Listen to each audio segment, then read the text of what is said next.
இதில் பார்த்தோம்னா நார்மலாக நம்ம வீட்டில் யூஸ் பண்ணுற ஃபேன் மாதிரி தான் இருக்குது.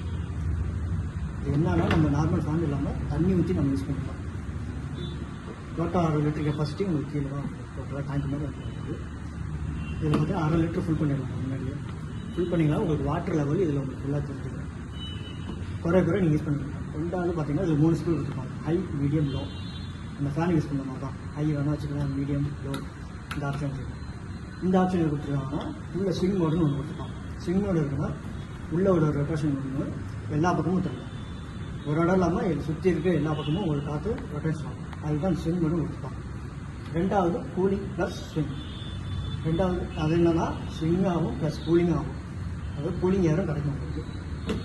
கூலிங் ஏர் மோடு போட்டோன்னா இந்த உள்ள பம்பு மூலயமா வாட்டர் மேலே வந்து அந்த ஃபில்ட்லேருந்து இறங்கி வந்துட்டு அந்த ஏர் மூலயமா உங்களுக்கு த்ரோ பண்ணும்.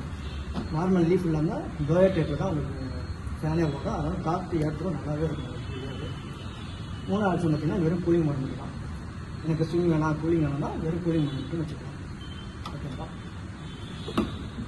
வாட்டர் ஃபில் பண்ணுறது உங்கள் முன்பக்கம் தான். முன்பக்கம் ஃபுல்லாக ஃபில் பண்ணிக்கலாம். இப்போ நம்ம கீழே போடுறோம் அப்படின்னா கீழே இறக்கிக்கலாம், மேலே இறக்கிக்கலாம். சப்போஸ் இப்போ நம்ம ரூமுக்கு இல்லாமல் ஹால்லே வைக்கிறோம்.